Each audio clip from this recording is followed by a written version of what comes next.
A striking pattern shows up repeatedly in clinical and coaching literature. A significant share of self-destructive behavior missed deadlines, sudden conflict starting, abandoning a project clusters right before a major success, not during genuine struggle or failure. Let's investigate why, because it initially seems completely backwards. Clue 1. Fear of success is a genuinely documented psychological phenomenon, distinct from and in some ways less discussed than fear of failure. It sounds paradoxical. Why would achieving something good feel threatening until you trace what success actually changes? Success raises visibility, raises expectations for the future, and can disrupt existing relationships or self-concept in ways that feel destabilizing even when the outcome is objectively positive.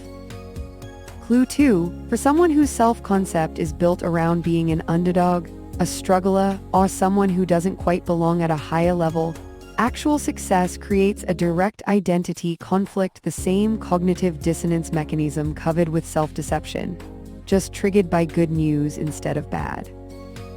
Rather than updating the self-concept to match the new reality, which is effortful and can feel destabilizing, it's sometimes psychologically easier to sabotage the outcome and preserve the old, familiar identity. Clue 3. Success also frequently raises the stakes of future failure.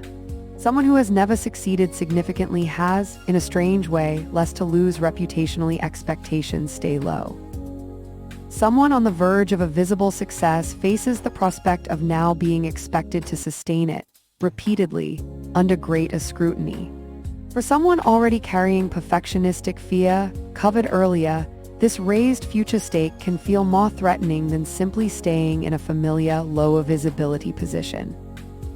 Clue 4. Self-sabotage right before success also frequently provides a specific psychological escape hatch. If you undermine the outcome yourself, you retain a story that protects you from a harder question.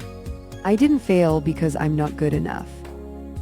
I failed because I didn't try, or because I got in my own way, which, uncomfortable as it is, feels less threatening to some people's underlying self-worth than testing their actual ceiling and discovering it might be lower than hoped.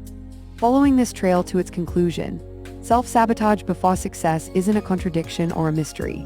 It's a defensive maneuver protecting a specific, fragile piece of identity from a confrontation that success would otherwise force. The person isn't afraid of doing well in some abstract sense.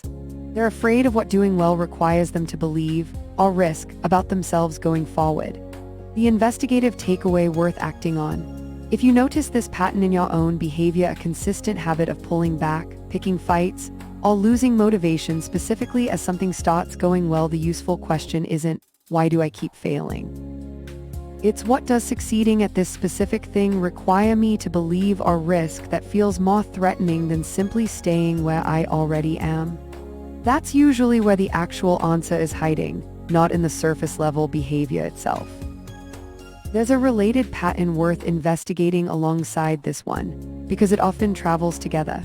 Some people don't sabotage the success itself, but sabotage their ability to fully feel or acknowledge it once it happens, minimizing the achievement, attributing it entirely to luck, or immediately shifting focus to the next goal without pausing to register the win. This is a quieter, less dramatic version of the same underlying identity protection mechanism. Rather than destroying the success outright, it simply refuses to let the success meaningfully update the old, more familiar self-concept, which accomplishes much the same protective function with less visible collateral damage, but arguably at just as real a long-term cost to actually internalizing earned progress.